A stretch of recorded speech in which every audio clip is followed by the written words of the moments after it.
बिस्मिल्लाहिर्रहमानिर्रहीम। एक recent development जी, refund से रिलेटेड एफबीआर ने दोबारा से रिफंड क्लेम की जो एडजस्टमेंट्स को डिसेबल किया था 2 मंथ्स पहले भी मैंने इसके ऊपर एक वीडियो बनाई थी। तो वो जो रिफंड क्लेम एडजस्टमेंट रिस्ट्रिक्ट हुई थी वो दोबारा से एफबीआर ने इनेबल कर दी है। अब अपनी रिटर्न में दोबारा से जो लास्ट ईयर के रिफंड कैरी फॉरवर्ड किए थे आपने, और वो आप क्लेम कर सकते हैं। ये अनाउंसमेंट जो है वो यस्टरडे हुई है, लास्ट May 27 को ये अनाउंसमेंट एफबीआर ने की है और अभी आईआरएस के ऊपर ये इनेबल भी हो चुकी है। यहाँ पे अगर आप अपनी रिटर्न में जाके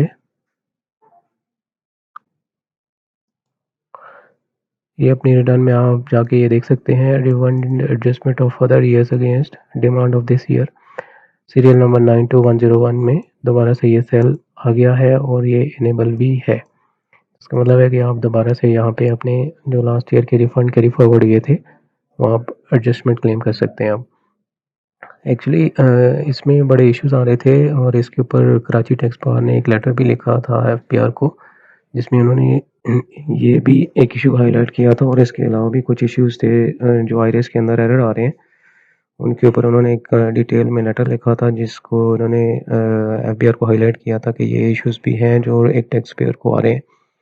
तो अगर अभी करंट रिटर्न में देखा जाए तो और भी काफ़ी इश्यूज हैं जो डिपार्टमेंट अभी उनको रिजॉल्व करने में लगा हुआ है, जिसमें इसमें गेन ऑन इमूवेबल प्रॉपर्टी की जो कैलकुलेशन है अंडर सेक्शन 37(1)(a), उसकी कैलकुलेशन जो है वो आईआरएस के अंदर गलत हो रही है। इसके अलावा प्रॉफिट ऑन डेट जो है उसकी वहाँ पे भी इश्यूज आ रहे हैं लोगों को, और रिटर्न में जो वर्किंग बन रही है, जो कैलकुलेशन बन रही है, वो उसमें मिस्टेक्स हैं।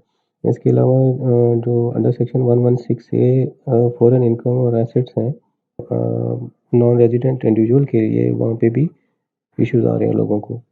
तो ये काफ़ी सारे इश्यूज थे जो जिनकी वजह से रिटर्न्स भी लोगों की फाइल नहीं हो रही और रिटर्न फाइलिंग में भी डिले हो रहा था। तो अभी रिसेंट एफबीआर की ये डेवलपमेंट के उन्होंने रिफंड एडजस्टमेंट को दोबारा से इनेबल कर दिया है। ये basically refund already paid taxes का रिफंड की एडजस्टमेंट जो है, ये एक टैक्स पेयर का बेसिक राइट है जिसको एफबीआर डिनाई नहीं कर सकता, डिपार्टमेंट डिनाई नहीं कर सकता था, इसलिए दोबारा से इनको ये इनेबल करनी पड़ेगी।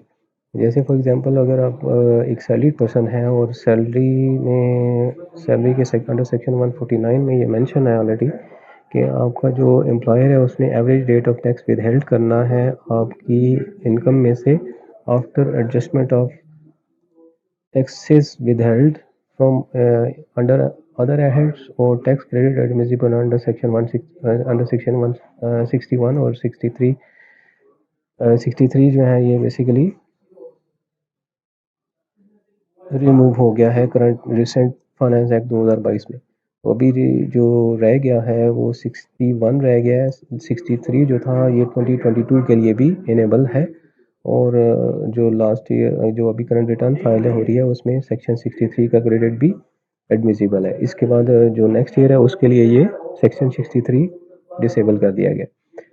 तो सेक्शन 61 जो है ये अभी भी एडमिसिबल है। तो ये अगर एम्प्लॉयर ने आपकी एक एम्प्लॉई की सैलरी में से जो एडजस्टमेंट देने के बाद टैक्स विदहेल्ड किया था, तो ये जो अब एम्प्लॉई है इसकी इस रिटर्न में रिफंड एडजस्टमेंट कोई रिफंड था लास्ट ईयर की रिटर्न में से, तो वो एक एम्प्लॉई ने अपने एम्प्लॉयर को दे के अपनी जो करंट ईयर के टैक्स थे 2022 के टैक्स थे उसकी पेमेंट चूँकि जो विदहोल्डिंग की है एम्प्लॉय ने कम की है, तो उन सब को वो जो डिफरेंस थे वो पे करने पड़ रहे थे। और रिफ़ंड के जो जितने भी केसेस बनते हैं वो बहुत ज़्यादा बनते हैं, क्योंकि अभी हमारे मुल्क में जो रिटर्न फाइलिंग का रेशो है वो सैलरीड पर्सन ही मैक्सिमम लोग हैं जो रिफ़ंड अपनी रिटर्न्स फाइल करते हैं।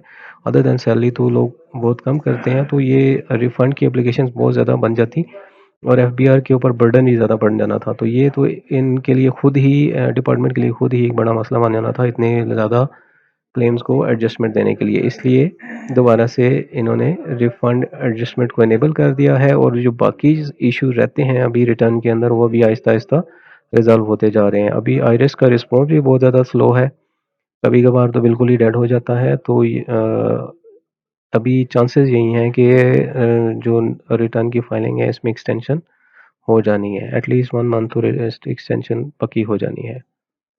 लेकिन फिर भी अगर आपकी वर्किंग कंप्लीट है और आप फाइलिंग के प्रोसेस में थे, और तो आप अपनी फाइलिंग कर सकते हैं। अब नेक्स्ट इशू ये रह जाए कि जिन लोगों का रिफ़ंड था और उन्होंने रिफ़ंड एडजस्टमेंट नहीं की और रिटर्न भी फाइल कर दी है, तो वो अब करंट ईयर में एडजस्ट उसको नहीं कर सकेंगे। वो ये कर सकते हैं कि वो उस रिफ़ंड को कैरी फॉरवर्ड कर दें और वो नेक्स्ट ईयर में उसकी एडजस्टमेंट कर लें।